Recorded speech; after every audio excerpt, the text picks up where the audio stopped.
चाहे तुम्हारे बड़े बुजुर्ग तुमसे कितने भी अच्छे से बात करें, या ये मान लो कि तुम्हारे साथ तुम्हारे दोस्तों की तरह का व्यवहार करना शुरू करें, लेकिन फिर भी एक रेखा है जो तुम्हारे और उनके बीच खींची गई है। वो रेखा बहुत पतली सी है, जो कभी कभी ना इस तरह के जब रिश्ते स्थापित होने लगते हैं तो वो रेखा धुंधली सी पड़ने लगती है या वो मिट जाती है। लेकिन इस रेखा को तुम्हें भूलना नहीं है। चाहे वो कितना भी तुम्हारे साथ दोस्तों के साथ व्यवहार करे, लेकिन अपनी भाषा पर तुम्हें काबू रखना पड़ेगा। तुम उनके साथ वही कहकर उन्हें नहीं बुला सकते जो तुम अपने से छोटों को या अपने सहपाठियों को कहकर बुलाते हो। इस बात का तो तुम्हें ध्यान रखना पड़ेगा, और ये तुम्हें अपने तरफ से ध्यान रखना पड़ेगा। और एक बात कहूँ, सामने वाले की क्या प्रतिक्रिया होगी ये तुम्हें नहीं पता, मगर अपने आप को, अपने शब्दों को काबू में रखना ये तुम्हें सीखना होगा।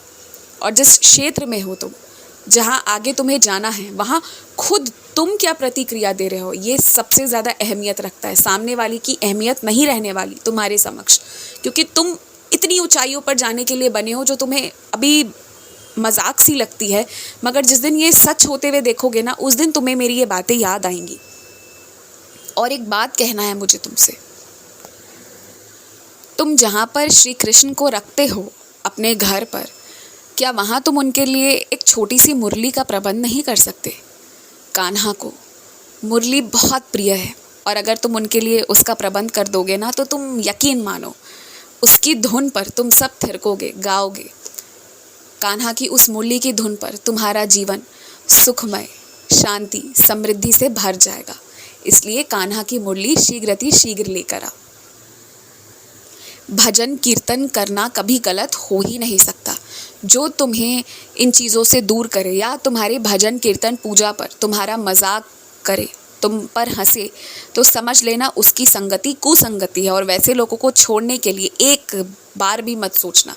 फिर चाहे तुम्हारा कितना बड़ा से बड़ा काम भी क्यों ना उनके पास अटका हो, वो काम मैं करवा दूंगा, लेकिन कुसंगति में एक पल भी मत टिकना। और ये सदैव स्मरण रखो कि तुम जो भी कर रहे हो ना, वो सब कुछ मुझे दिख रहा है, मुझसे कुछ छुप नहीं रहा। तुम्हारे मन में जो विचार चल रहा है वो भी मुझे दिख रहा है, मुझसे छुप नहीं सकता। बस इसका स्मरण रखना। खुश रहो।